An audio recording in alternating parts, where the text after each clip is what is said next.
Servus zusammen, ein kleiner Spoiler zum Video von letzter Woche. Da habe ich ja gesagt, ich möchte mehr zu Infinity machen und hier will ich dasselbe jetzt starten für Kings of War. Also könnt ihr euch ab sofort auch auf ein Video pro Monat zu Kings of War einstellen in einem regelmäßigen Abstand. Ich will mich aber gar nicht weiter mit diesem Thema aufhalten. Lasst uns gleich mal hier zum Thema des Videos kommen. Und zwar, wie im Titel bereits zu sehen war, es geht hier um den Aufbau bzw. den Anfang einer Ogre-Armee durch Verwendung des Ambush Starter Sets, das wir uns vor kurzem ja schon mal in einem Video angesehen hatten. Und diese Box soll für uns hier den Startpunkt bilden. Klarerweise gibt es natürlich auch noch weitere Möglichkeiten, hier in die Ogre-Armee einzusteigen. Da werde ich auch später dann noch ein bisschen was dazu sagen. Aber jetzt erstmal die Grundbasis für unsere Armee wird hier dieses Set sein. Im ersten sehen wir uns jetzt mal an, was wir für den Anfang bekommen, wenn wir uns dieses Set holen. Nur ganz schnell. Wir haben hier keine Einzelbasen, sondern Multibasen der Einheiten, dann 6 Ogre und insgesamt 20 Goblin-Figuren. Dazu kommt noch ein Quickstart Rules Guide und eine Zusammenbauanleitung, also quasi alles, was man benötigt, um schon mal eine kleine Armee aufzubauen und mal ein Testspiel zu machen. Dieses Set bekommt ihr für um die 40 Euro. 35, 37 Euro sind so die Standardpreise bei den Einzelhändlern. Hier haben wir also nun die gebaute Ambush-Armee, die wir aus der Box bauen können. Wie euch schon aufgefallen sein dürfte, ich habe hier 4 Einheiten zusammengebaut und nicht nur 3, wie sie vorhin auf der Box zu sehen war. Das hat aber auch einen Grund, auf den ich gleich eingehen werde. Was natürlich hier noch erforderlich ist, wir haben natürlich nur 3 Multibasen dabei, eben einmal die 2 kleineren für die Ogre und dann einmal ein Regimentsbase für die Goblins. Da müsst ihr euch natürlich noch ein zweites Base besorgen. In meinem Fall hatte ich das noch von einem anderen Projekt zur Verfügung. Lasst uns hier mal mit den großen Jungs starten. Da gibt es insgesamt 2 Gussrahmen dabei mit eben insgesamt 6 ein bisschen unterschiedlichen Figuren. Davon sollen auch 3 weibliche Figuren dabei sein. Also auch hier mal schöne Abwechslung bei den Figuren. Und diese Ogre könnt ihr wahlweise, wie ich sie hier gebaut habe, mit Handwaffe und Schild, mit Zweihandwaffen oder auch mit Fernkampfbewaffnung zusammenbauen. Da müsst ihr nur aufpassen. Ihr habt nur für die Ogre-Krieger das Profil in dem Ambush-Regelset mit dabei. Für die Schützen zum Beispiel müsstet ihr euch die Regeln aus dem Regelbuch besorgen. Da könnt ihr noch nicht starten, von vorne weg mit dem kompletten Regelset, das ihr hier findet. Also ihr habt hier bei den Ogern bereits mehrere Möglichkeiten, die Einheiten zusammenzubauen. Ich habe mich hier für die Krieger entschieden mit Handwaffen und Schilden, weil diese einen Widerstand, also Defense von 5 plus haben, mit Zweihandwaffen nur von 4 plus, dafür würden sie ein bisschen härter zuschlagen. Aber ich bin da auf die sichere Variante, sage ich jetzt mal, gegangen und habe auch so ein bisschen den Gedanken, dass die Einheit doch weniger, beziehungsweise die Armee doch insgesamt weniger Figuren enthalten wird, weil die Ogre doch Großfiguren sind und es daher vielleicht ganz sinnvoll ist, ein bisschen länger durchzuhalten und daher eine höhere Defensivkraft zu haben. Und das Ganze haben wir eben zweimal. Ihr könnt diese natürlich auch wahlweise mit unterschiedlichen Waffen zusammenbauen. Ist auch alles sehr schön ersichtlich, wo was hingehört bei den Figuren, weil die Gussrahmen dann auch die Einzelteile beschriftet sind. Also man sollte sich da sehr einfach zurechtfinden. Neben den beiden Ogre-Einheiten bekommen wir dann laut dem Ambush-Set noch 20 Bogenschützen. Davon habe ich hier 10 gebaut. Und weil eben diese Bogenschützen hier auch dabei sind, war das auch ein Grund, wieso ich die Krieger nicht mit Fernkampfwaffen gebaut habe, sondern als Nahkampfvariante. Und so habt ihr das, was ihr hier jetzt seht, quasi eine kleine Ambush-Armee von ungefähr 300 Punkten mit diesen 3 Einheiten. Das ist das, was ihr in der Ambush-Box hier zusammenbauen könnt, wenn ihr das Ganze nicht um eine weitere Base erweitert oder eben nicht das Regelbuch habt, sodass ihr eben auf diese Einheitenprofile angewiesen seid, die hier mitgeliefert werden.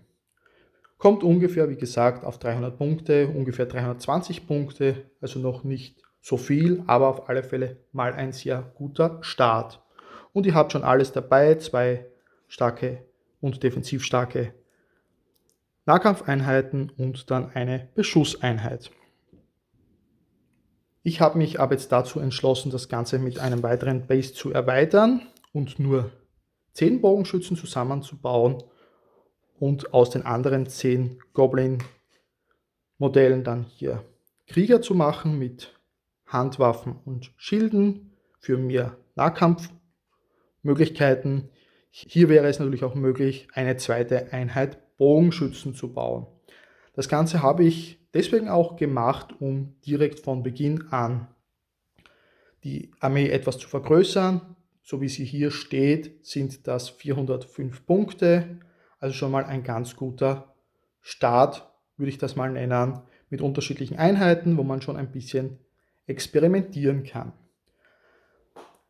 Der Grund, wieso jetzt auch hier 4 Einheiten, ist deswegen, weil wir eben bei Kings of War sehr häufig diese Multibasen haben, die hier mittlerweile auch mitgeliefert sind in diesen Ambush-Sets und es hier auch gar nicht erforderlich ist, für ein 20-Mann-Regiment 20 Modelle zu verwenden, sondern man kann auch weniger benutzen und in einem späteren Verlauf könnte man die Einheiten, die Regimenter noch um das ein oder andere Modell erweitern, wenn man das möchte. Aber fürs Erste sieht es mal gar nicht so schlecht aus mit jeweils 10 Figuren pro Base. Grundsätzlich zu diesem Set möchte ich jetzt mal sagen, mit dem, was wir hier bekommen, ist es schon mal ein ganz guter Einstieg, wenn man komplett neu in Kings of War ist, weil ich hier dann auch seht, ihr habt verschiedene Einheiten, größere Figuren, mit den Goblins kleinere Regimenter, wo ihr auch verschiedene Auswahlmöglichkeiten bauen könnt, also schon auch Variation reinbekommt und nicht unbedingt so bauen müsst, wie ich das hier jetzt gemacht habe.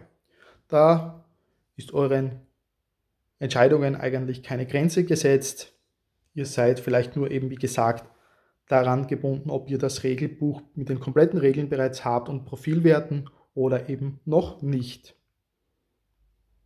Und ein weiterer Grund, wieso ich die beiden Goblin-Regimenter hier als 2 Regimenter bzw. mit nur 10 Figuren pro Base gemacht habe, bezieht sich darauf, wie ich mir vorstelle, die Armee in einem späteren Verlauf aufbauen zu wollen auf eine 1000 Punkte Größe oder darüber hinaus. Denn es ist zwar schön, dass hier mit den Goblins weitere Einheiten dabei sind und Infanteriemodelle, um auch ein bisschen mehr als Anfänger vielleicht Optionen zu haben und Verschiedenes zu sehen. Aber für mich sind die Goblins eigentlich für die Ogre-Armee-Liste nicht relevant.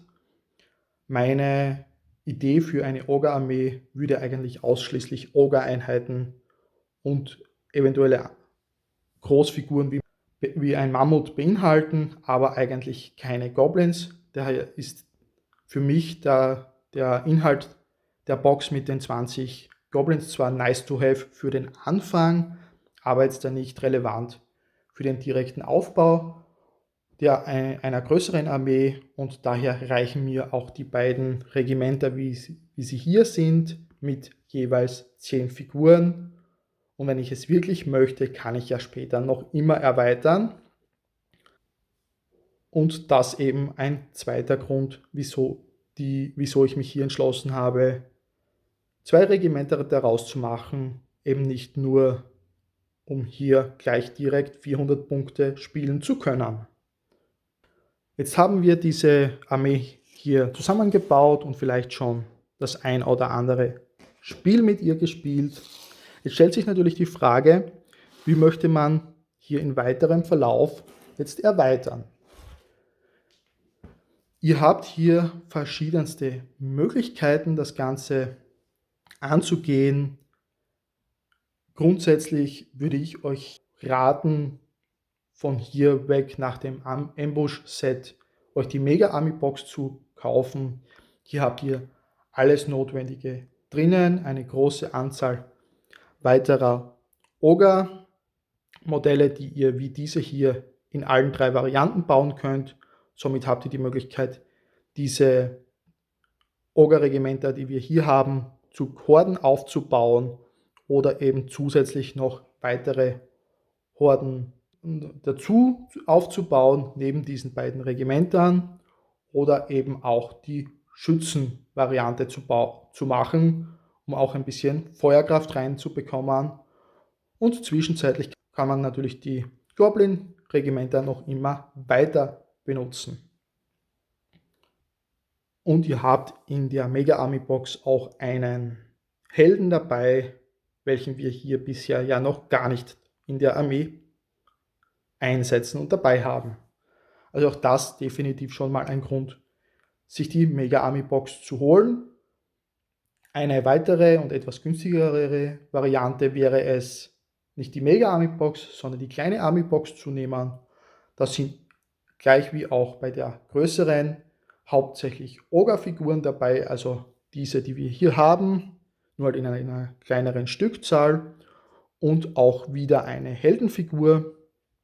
Das Interessante dabei ist, dass wir in der Mega Army Box Streitwägen dabei haben, einen Helden, und die Army Box uns mit einem anderen Heldenmodell versorgt, sodass man hier einerseits einen Nahkampfhelden und dann auch einen Zauberer hätte, wenn man sich sowohl die Army als auch die Mega Army Box kaufen würde. Hier stellt sich dann aber die Frage, ob man das wirklich benötigt, da beide Armeesets sehr stark auf Ogre-Krieger ausgelegt sind und man hier möglicherweise dann schon zu viel Krieger bekommt, die man überhaupt nicht benötigen wird. Auf der anderen Seite bietet uns das natürlich die Möglichkeit, verschiedenste Varianten aufzubauen und mit der Zeit unterschiedliche Armeelisten zu testen. Was hier noch dazu zu sagen wäre, bei beiden Armeeboxen bekommt ihr ausschließlich Ogre. Hier die Ambush-Box ist die einzige Box, die uns auch mit Goblins versorgt. Und das ist auch mitunter ein Grund, wieso ich gesagt habe, in einer größeren Liste wären für mich die Goblins auch keine weitere Option, denn man ist eigentlich mit den Armeeboxen schon ganz gut unterwegs und müsste sich, wenn man hier in Richtung der Goblins ein wenig erweitern möchte, auf alle Fälle noch einzelne Boxen dazu kaufen oder ansonsten auch vielleicht ein Army-Set von den Goblins oder etwas ähnliches. Klarerweise, da es sich hier um Armeeboxen handelt, kann man damit natürlich auch gleich starten und muss sich nicht vorher diese Ambush-Box hier kaufen. Das wäre nicht unbedingt notwendig, ist dann natürlich immer ein bisschen eine Frage. Im Fall der Ambush-Box haben wir eben die Quick-Start-Rules dabei, die es aktuell eben in den Army-Boxen bisher noch nicht gibt. Auch aufzupassen, wir haben ausschließlich hier die Multibasen dabei, nur in der Ambush-Box, und die anderen Armee-Boxen wie auch die Einzelboxen haben dementsprechend diese noch nicht dabei oder überhaupt, oder keine Ahnung, ob sie bekommen werden, sondern dort ist alles einzeln basiert, da hat jede Figur ihre eigene Base.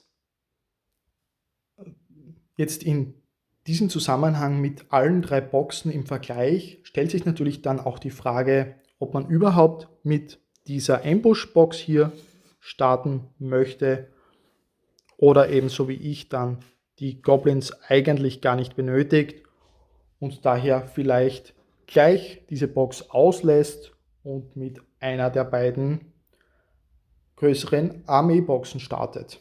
Das muss man natürlich für sich selbst entscheiden, was einem hier möglicherweise besser gefällt. Oder vielleicht hat man auch eine Idee, dass man eben diese Goblins ohnehin in einer größeren Zahl auch bei den Ogern einsetzen möchte. Dann bietet sich das Ganze hier natürlich perfekt an. Und zum Abschluss gibt es natürlich noch ein drittes Set, und zwar das aktuelle neueste 2-Spieler-Starter-Set, wo wir eben auch Ogre und Empire of Dust enthalten haben. Dieses Set ist natürlich dann interessant, um von hier aus vielleicht auch zu erweitern, wenn man sagt, man hat mit dem Ambush-Set und dieser kleinen 400-Punkte-Armee, vielleicht auch 300-Punkte-Armee, die ersten Spiele gemacht mit den Quick-Start-Rules und möchte dann auf die vollen Regeln gehen. Denn im 2-Spieler-Starter-Set bekommt ihr das Regelbuch, das aktuelle von 2022, und habt auch gleich noch weitere Ogre-Figuren. Auch hier handelt es sich wieder um ausschließlich Ogre-Einheiten, Ogre-Krieger-Bausätze, die wir eben hier wieder gleich bauen können. Und auch wieder ein Heldenmodell. Würde ich jetzt von der Ambush-Box hier weiter aufbauen und bereits das Regelbuch, das vollständige besitzen, dann würde ich die 2-Spieler-Starterbox grundsätzlich auslassen von meiner Überlegung her, weil der Schwerpunkt der Ogre in dieser Box ebenfalls wieder auf den Ogern liegt und dann zusammen mit einer Mega-Army-Box und eventuell auch der Army-Box noch dazu könnten das bei weitem viel zu viele Ogre-Modelle sein, die man alle nicht benötigt. Also das muss man sich vielleicht im Vorfeld ansehen, ob einen das interessiert, beziehungsweise man so viele Ogre-Modelle wirklich benötigt. Denn natürlich, man hat auch andere Ogre-Modelle in der Armee, wie Siegebreakers und so weiter. Diese oder auch Braves, diese lassen sich aber nicht aus diesen Bausätzen hier bauen und sind auch in keiner der Army-Boxen enthalten oder der 2-Spieler-Starter-Box, sondern diese muss man sich über Einzelboxen mit, ich glaube, 6 Figuren jeweils extra dazu kaufen und im Regelfall 1 bis 2 solcher Siegebreaker-Horden möchte man häufig dann spielen. Habe ich bis jetzt auch nur gesehen. Und auch ich würde möglicherweise 2 davon in einer 2000 bzw. 2300 Punkte Liste spielen. Und da würden natürlich dann die ganzen Ogre-Krieger, die wir haben, bei weitem zu viel sein, um alle in eine Armeeliste zu passen. Das mal erste Überlegungen zum Aufbau und Start einer Ogre-Liste für Kings of War, basierend jetzt in diesem Fall an dem Ambush-Set für den Anfang und von dort dann eben weiter aufbauend. Ich werde mir hier definitiv noch weitere Sachen ansehen. Falls es euch interessiert, kann ich ja auch mal eine Armeeliste auf 2000 oder 2300 Punkte schreiben, wie ich das vielleicht spielen würde und dann das Ganze mal durchgehen. Schreibt das gerne in die Kommentare, falls euch das interessiert.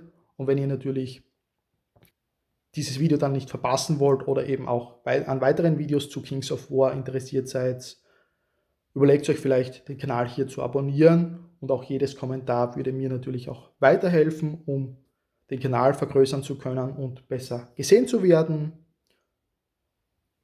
Für alle, die jetzt noch Interesse haben, vielleicht dieses Ambush-Set noch etwas genauer zu sehen, ich habe für diese Box und auch die Ambush Box der Halblinge vor kurzem ein kleines Unboxing und Besprechungsvideo gemacht. Das werde ich euch hier jetzt als nächstes Video verlinken.